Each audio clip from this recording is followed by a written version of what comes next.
मैं आशीष चौधरी, परिवर्तन आईएएस बहराइच। भारतीय इतिहास विषय के अंतर्गत सिंधु घाटी सभ्यता के उद्भव, विस्तार और पतन पर आज चर्चा होगी। और ये दूसरा भाग है सिंधु घाटी सभ्यता का। इसका पहला भाग मैंने बताया कि किस प्रकार पाषाण युग के बाद धातु युग आया और किस प्रकार धातु युग में ताम्र पाषाणिक युग से फिर हम कांस्य युगीन सभ्यता में गए। तो वो भाग जरूर देखिएगा इसके पहले, क्योंकि इस भाग को समझने के लिए वो भाग अत्यंत आवश्यक है देखना। वो पार्ट 1 है सिंधु घाटी सभ्यता का उद्भव, और ये भाग 2 है उद्भव, विस्तार एवं पतन के बारे में इसमें चर्चा होगी। तो देखिए, अभी तो मैं इसका थोड़ा सा पहले ओवरव्यू देता हूँ कि इसका क्या भौगोलिक विस्तार रहा है। तो ये सभ्यता जो थी ये पाकिस्तान और भारत की में पाई जाती है आज के अगर समय में देखें तो। और इसका जो विस्तार है अगर आप देखें तो उत्तर में मांडा जो कि जम्मू और कश्मीर में है, और दक्षिण में दायमाबाद जो कि महाराष्ट्र में है, और एक 1100 किलोमीटर का एक रेंज है। और अगर पूर्व पश्चिम की बात करें तो पूर्व में आलमगीरपुर जो कि उत्तर प्रदेश में है, और पश्चिम में सुत्का गंडोर जो पाकिस्तान में है। तो ये करीब 1600 किलोमीटर का जो है विस्तार है। लेकिन ये वर्गाकार ना होकर के त्रिभुजाकार है। एक परीक्षा में प्रश्न भी आ चुका है कि सिंधु घाटी सभ्यता का आकार किस प्रकार का था, तो वो आप ध्यान रखिएगा, त्रिभुजाकार आकार का ये इसका विस्तार है। और जो सिंधु घाटी सभ्यता नाम ही इसलिए पड़ा क्योंकि सिंधु नदी जो मेन नदी है, जो मुख्य नदी है सिंधु नदी घाटी, उसी में ये पूरी सभ्यता विस्तारित थी, उसी में पूरी सभ्यता फैली थी। लेकिन अगर प्रश्न इस प्रकार से आए कि सबसे अधिक स्थल या साइट जिनको हम बोलते हैं हिस्ट्री में, वो जो पाए गए हैं वो सबसे ज्यादा घग्गर और हाकरा नदी। घग्गर नदी उस समय की एक प्रमुख नदी थी जो कि भारत की प्रमुख नदियों में से थी उस समय की, जो बाद में सरस्वती नदी, जो खोई हुई सरस्वती नदी है जो कि भूगर्भिक नदी आज कही जाती है, वही घग्गर नदी थी। घग्गर और हाकरा दो नदियां थी, हाकरा उसकी ट्रिब्यूटरी थी, उसकी सहायक नदी थी। तो सबसे अधिक स्थल जो भारत में पाए गए हैं वो घग्गर और हाकरा नदी के आसपास पाए गए हैं। वो भी हमने बताया सबसे अधिक स्थल जो थे वो घग्गर और हाकरा नदी के आसपास पाए गए। तो ये ध्यान रखिएगा। अब देखिए, इसका नाम हड़प्पा सभ्यता भी कहा जाता है इसको। वैसे तो इंडस वैली सिविलाइजेशन या सिंधु घाटी सभ्यता तो कहते ही है क्योंकि सिंधु नदी घाटी के आसपास की सभ्यता रही है। लेकिन इसके जो खोजकर्ता थे वो दयाराम साहनी थे 1921 में, इन्हीं को श्रेय दिया जाता है। और इन्होंने जो सबसे पहला नगर खोजा उसका नाम हड़प्पा रखा, और हड़प्पा वर्ड से ही सभ्यता को हम हड़प्पा सभ्यता भी कहते हैं, इसीलिए इसका नाम हड़प्पा सभ्यता भी रख दिया गया या कहा जाने लगा। अब इसका जो टाइम पीरियड है, इसका कालक्रम जो है वो भिन्न भिन्न इतिहासकारों का अपना भिन्न भिन्न मत है। जैसे एक माइके इतिहासकार हैं, उन्होंने बताया 2800 बीसी से 2500 बीसी के बीच का है। लेकिन मार्शल एक इतिहासकार हैं जिन्होंने 3250 से 2750 बीसी के बीच का बताया। एक फेयर सर्विस है, इन्होंने इस सभ्यता के विकास के 5 चरण भी दिए हैं, वो मैं अभी चर्चा करूंगा आगे इसी अध्याय में। और उन्होंने 2000 बीसी से 1500 बीसी के बीच का ईसा पूर्व का समय बताया। लेकिन जो सबसे ऑथेंटिक है, जो सबसे मान्य मत है, वो एक वैज्ञानिक मत है जिसको हम कार्बन डेटिंग कहते हैं। C14 का मतलब है कार्बन का एक समस्थानिक है आइसोटोप, C14 होता है जो कि एक रेडियो आइसोटोप है। और जितनी भी नॉन लिविंग थिंग्स हैं या जो हमारे जीवाश्म होते हैं उनमें इसकी अर्धायु के हिसाब से पता लगाते हैं हम, कार्बन डेटिंग के हिसाब से करीब 5500 ईयर अर्धायु होती है कार्बन आइसोटोप की। और लगभग सभी जो भी लिविंग थिंग्स हैं वो जब मृत होती हैं तो इनका क्षरण शुरू हो जाता है, और फिर जितना क्षरण होता है उस हिसाब से वैज्ञानिक आकलन करके हम जान सकते हैं कि वो किस टाइम पीरियड की वस्तु थी। तो कार्बन डेटिंग इसी प्रक्रिया को कहते हैं, और कार्बन डेटिंग को वैज्ञानिक मान्य मत माना गया है, वैज्ञानिक मत है इसलिए इसको सबसे ऑथेंटिक माना गया। और इसके हिसाब से इस सभ्यता का जो कालक्रम था वो 2350 ईसा पूर्व से लेकर के 1750 ईसा पूर्व या 2350 बीसी से 1750 बीसी के बीच माना गया है। हाँ, प्लस माइनस 50 का मतलब 50 साल आगे पीछे हो सकता है, क्योंकि एग्जैक्ट मत तो निकालना बिल्कुल ही मुश्किल है। अब देखिए, इस सभ्यता का विस्तार या उद्भव कैसे हुआ, तो इसमें भी भिन्न भिन्न इतिहासकारों के मत हैं। और ये प्रश्न इतिहास का, भारतीय इतिहास का सबसे विवादास्पद प्रश्न है कि आखिर सिंधु घाटी सभ्यता का उद्भव हुआ कैसे। तो उसमें कुछ विदेशी इतिहासकार भी हैं, कुछ भारतीय इतिहासकार भी हैं, जिन्होंने अलग अलग मत बताए हैं कि किस प्रकार से सिंधु घाटी सभ्यता का विकास हुआ। उसमें फेयर सर्विस ने इसके चरण भी बताए हैं कि किस प्रकार से। तो उसको आइए देखते हैं कि कैसे इसका उद्भव और विस्तार कैसे हुआ। अब आइए देखते हैं कि सिंधु घाटी सभ्यता का विस्तार किस प्रकार से हुआ। तो यहाँ मैंने जैसा भी बताया, भिन्न भिन्न इतिहासकारों के भिन्न भिन्न मत रहे हैं और डिफरेंट मतों को भी देखेंगे हम लोग। लेकिन इसका देखिए प्रारंभिक काल जो है बताना बहुत ही मुश्किल रहा, क्योंकि इसके पहले वाले वीडियो में मैंने ये बताया था आपको कि उत्खनन के द्वारा ही इस सभ्यता के बारे में पता चला है। और जो उत्खनन होता है वो दो स्तरों में होता है, एक तो ऊर्ध्वाधर स्तर में और एक क्षैतिज स्तर में। ऊर्ध्वाधर स्तर जो होता है वो डिफरेंट चरण में किया जाता है और वही डिफरेंट सभ्यता के विकास के डिफरेंट फेज बताता है। यहाँ पर 7 चरणों में लगभग हर जगह की खुदाई की गई, लेकिन 7 चरण जो हैं वो एक ही जैसे मिले हैं। इसलिए इनका प्रारंभिक काल बता पाना थोड़ा सा मुश्किल है कि किस समय से ये सभ्यता अपने विकसित दौर में आई। तो इसका प्रारंभिक काल एक प्रकार का विवादास्पद प्रश्न है कि किस जगह से सभ्यता अपने जो है नगरीय स्वरूप में आई जो है, तो उसके बारे में चर्चा भी यहाँ करना उचित नहीं है बहुत ज्यादा। लेकिन जो भिन्न भिन्न मत दिए गए हैं कि उद्भव कहाँ से हुआ, उनके बारे में मैं आपको बताता हूँ।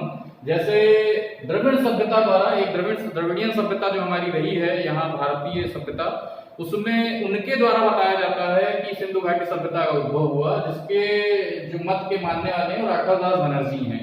और इनका रीजन ये था कि दोनों ही जगह का धर्म एक जैसा पाया गया, दोनों ही जगह मातृ देवी और शिव की पूजा होती थी, शिव के रूप की एक तरह से पशुपति की, और दोनों ही एक प्रकार से एक तरह का रहन सहन और उनकी जो प्रजाति थी वो लगभग एक जैसी थी, जिससे भूमध्य सागरीय प्रजाति जिसको कहा गया है, इन्होंने बताया।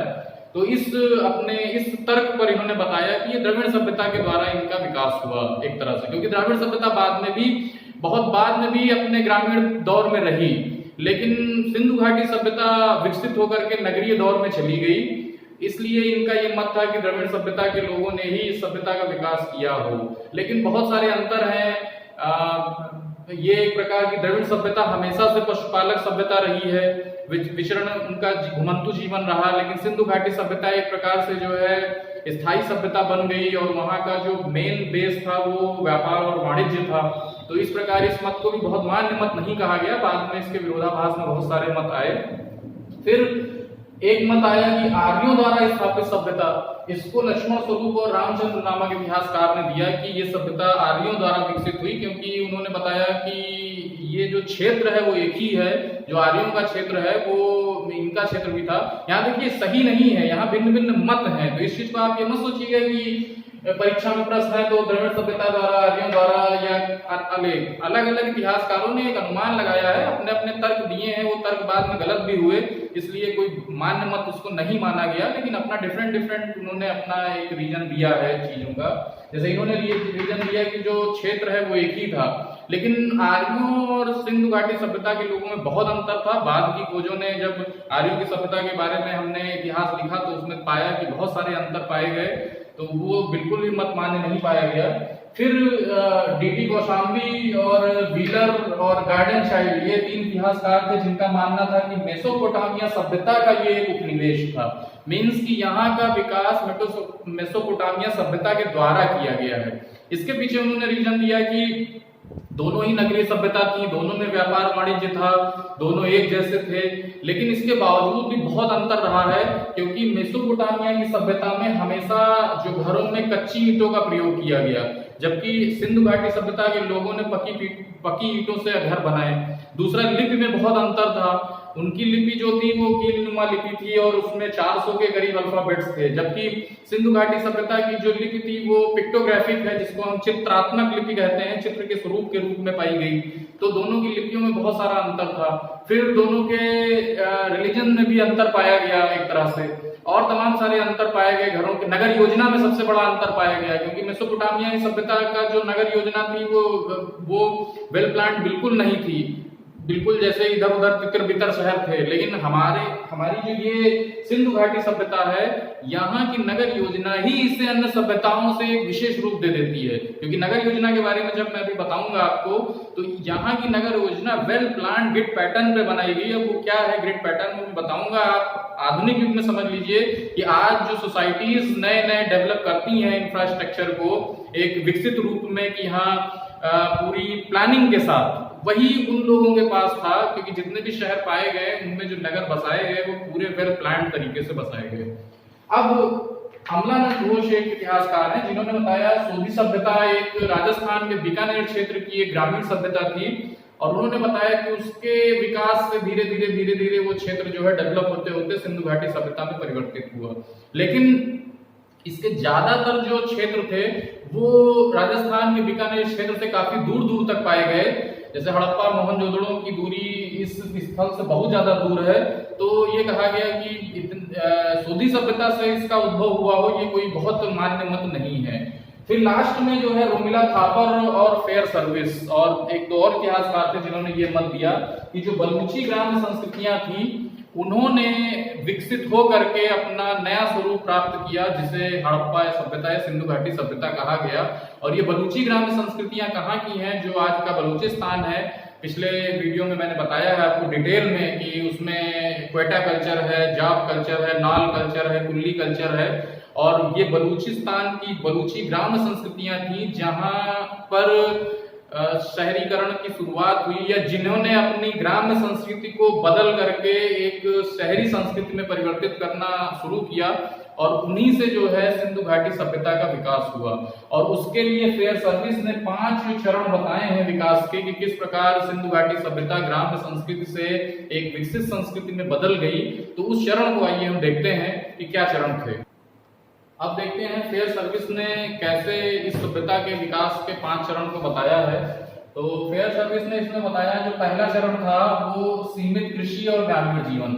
सीमित कृषि का मतलब कि अभी जीवन स्थायी नहीं था, घुमंतु जीवन चल रहा था, लोग सीमित मात्रा में कृषि करते थे, और जो उनकी मेन दिनचर्या या मेन जो उनके जीवन का अस्तित्व जो निर्भर था वो पशुपालन पर ही निर्भर था, पशुचारण पर निर्भर था। तो यहाँ सीमित कृषि थी, ग्रामीण जीवन था।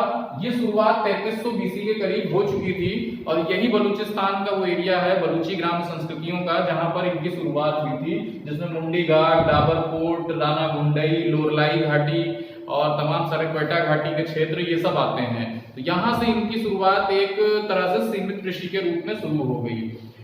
अब दूसरा जो चरण है वो उन्नत कृषि ग्रामीण जीवन है, और स्थायित्व का विकास शुरू हुआ इस चरण में। उन्नत कृषि का मतलब कृषि परमानेंट होने लगी, कृषि पर निर्भर रहने लगे, पशुपालन पर उतना निर्भर नहीं रहने लगे, ग्रामीण जीवन एक आ गया अस्तित्व में। और ये 3300 बीसी से 2500 बीसी के बीच का काल है, और ये भी वही बलूची ग्राम संस्कृतियां के जो शहर थे वो आते हैं इसमें, बलूची ग्राम संस्कृतियों की जो जगहें थी। फिर तीसरा चरण है स्थायी एवं विकसित ग्राम्य संस्कृति, अर्थात यहाँ पर लोगों ने एक स्थायी बसाव किया, एक विकसित ग्राम संस्कृति बनाई। विकसित ग्राम संस्कृति का मतलब सिंचाई की व्यवस्था कर ली उन्होंने, बांध बना दिए, रहने के घर बनाने शुरू कर दिए, अच्छे घर जो वर्षा से बचाव जिनका हो सकता था। एक सामूहिकता का विकास शुरू हो गया, लोग सामूहिक रूप से रहन सहन, परिवार और इस तरह की अवधारणाएं सामने आने लगी। तो ये हमारा स्थायी एवं विकसित ग्राम्य संस्कृति में है, जो कि 2500 से 2300 बीसी के बीच का है। और यही हड़प्पा के मेन शहरों का विकास शुरू हुआ, जैसे आमरी है, हड़प्पा, मोहनजोदड़ो, कोटडीजी, इन सब शहरों का विकास यहीं से शुरू हुआ। और इसी का अगला चरण विकसित नगरीय संस्कृति बना। इसको देखिए, यहाँ से ये जो फेज है ये संक्रमण का काल रहा है, क्योंकि यहाँ पर जो विकसित कृषि हुई उसी का व्यापार शुरू हुआ। ऐसा नहीं है कि चीजें बहुत आजकल की तरह उद्योग धंधों का बहुत विकास हुआ, उद्योग धंधे थे, लेकिन उस टाइम के उद्योग धंधे अलग थे। वो मैं बताऊंगा आपको, जब नगरों के बारे में बताऊंगा तब बताऊंगा कि कौन कौन से उद्योग धंधे प्रचलित थे। दूसरा, जब मैं अर्थव्यवस्था के बारे में बताऊंगा आपको तो वहां भी बताऊंगा कि अर्थव्यवस्था का बेसिक फीचर क्या था और ग्लैरिंग फीचर क्या था, क्योंकि दोनों थे। एक तो दिखावटी तत्व था, दिखावटी तत्व हमको हमेशा से व्यापार और वाणिज्य दिखा, लेकिन जो उनका बेस था वो एग्रीकल्चर ही था, क्योंकि एग्रीकल्चर के अंतर्गत, कृषि के अंतर्गत जो अधिशेष उत्पादन था, जो सरप्लस उत्पादन था, उसी का व्यापार और वाणिज्य हुआ, और उसी व्यापार वाणिज्य ने उसी जो ट्रेड ने, उसी कॉमर्स ने उनकी सभ्यता को ग्रामीण संस्कृति से विकसित संस्कृति में, नगरीय संस्कृति में परिवर्तित किया। क्योंकि जब वो जो उत्पादन था उनका, उसको लेकर के उन्होंने बाहर की तरफ निकलना शुरू हुए, व्यापार शुरू हुआ और एक जगह से दूसरी जगह व्यापार हुआ, फिर बाहर भी भारत से व्यापार किया, तो उनकी सभ्यता एक विकसित दौर में आई और वहां पर नगरीय सभ्यता का विकास हुआ। तो ये चरण था 2350 से 1750 बीसी का, कि जो एक नगरीय काल था। यहाँ बहुत सारे शहरों का बसाव हुआ, नए नए विकसित जोन बने, इकोनॉमिक जोन बने। इस तरह जैसे कि आज हमारी स्पेशल इकोनॉमिक जोन की अवधारणा है, उसी तरीके के उस समय भी इकोनॉमिक जोन थे। बहुत सारे बंदरगाह शहर बनाए गए जहां से व्यापार के लिए चीजें भारत से या इस सभ्यता से दूसरी सभ्यताओं को, जैसे हमने बताया मेसोपोटामिया सभ्यता को जाती थी, लेकिन परमानेंसी नहीं रह पाई, कोई चीज स्थायी नहीं रह पाया, क्योंकि ये सभ्यता का पतन भी हुआ। क्योंकि जो पतन का काल है वो 1750 से 1250 का बीसी का इन्होंने बताया। अब पतन क्यों हुआ ये एक अलग टॉपिक है, वो पतन के टॉपिक में आएगा, जो कि मैं नेक्स्ट अध्याय में बताऊंगा कि उसमें प्रमुख नगरों के बारे में, कि कौन कौन से प्रमुख नगर, उनकी क्या विशेषता थी। जैसे मोहनजोदड़ो, हड़प्पा, उनके खोजकर्ता कौन थे, कौन प्रमुख विशेषता क्या वहां पर पाया गया, क्या चीज वहां की चीज बताती है कि वो व्यापारिक शहर थे या एक तरह से उद्योग धंधे वाले शहर थे या कृषि के शहर थे। दूसरी चीज उनकी बनावट कैसी थी, वहां की क्या विशेषताएं थी, जो एग्जाम पॉइंट ऑफ व्यू से बहुत इंपॉर्टेंट है। और तीसरी चीज जो सबसे इंपॉर्टेंट है, आखिर ये सभ्यता नगरीय सभ्यता होने के बाद फिर और डेवलप क्यों नहीं हुई। क्योंकि देखिए विकास एक सतत प्रक्रिया है। जैसे आज है, आज हम लगातार विकसित होते जा रहे हैं, विकसित होते जा रहे हैं, लेकिन ये सभ्यता एक विशेष चरण में आने के बाद आखिर पतन की तरफ क्यों चली गई। क्योंकि आज देखिए, आज एक कोरोना महामारी है, हो सकता हो कि बहुत सारे देशों की कुछ सभ्यताएं आज नष्ट हो जाएं और वो अपने स्वरूप को बदल लें। हो सकता हो उनका रहन सहन का ढंग फिर से बदल जाए, हो सकता हो उनका फार्मिंग सिस्टम बदल जाए, एग्रीकल्चर सिस्टम बदल जाए। आज लोग इम्यूनिटी को जोर दे रहे हैं कि हमारे शरीर की इम्यूनिटी ही सबसे बेस्ट होनी चाहिए कोरोना से लड़ने के लिए, जो कोरोना पैंडेमिक शुरू हुआ है। तो यहाँ आज लोग फिर पुनः जो है भौगोलिक सुख सुविधाओं पर जोर देने के बजाय हाइजीन पर जोर दे रहे हैं। और मैं आपको बताता हूँ अचंभित करने वाली चीज, कि इस सभ्यता में कभी दिखावे पर ज्यादा जोर दिया ही नहीं गया। इस सभ्यता में हमेशा सुख सुविधाओं की अपेक्षा एक हाइजीनिक व्यवस्था पर जो है जोर दिया गया। बहुत ज्यादा अलंकरण, बहुत ज्यादा दिखावटीपन, जो कि आज हम भौगोलिक जिंदगी जिसको कहते हैं, मटेरियलिस्टिक थिंग्स के लिए बहुत ज्यादा ललायित रहना, उन चीजों पर इस सभ्यता में भी ध्यान नहीं दिया गया। उसके बाद भी ये सभ्यता पतन हुई। और क्यों पतन हुई ये भी एक विवाद का प्रश्न है, कि जो लोग बहुत ज्यादा दिखावे पे ध्यान नहीं देते थे वो भी पतित हो गए। तो उसका एक अलग अध्याय है पूरा सिंधु घाटी सभ्यता के पतन का, और वो मैं आपको अगले अध्याय में उसके प्रमुख शहर और इसके पतन के प्रमुख शहरों के पतन के कारण उन पर चर्चा करूंगा। तब जाकर सिंधु घाटी सभ्यता का अध्याय पूरा होगा। और हमारे YouTube चैनल पर आप जो है इसको सब्सक्राइब भी कर सकते हैं और इसके बारे में पूरी जानकारी ले सकते हैं। धन्यवाद।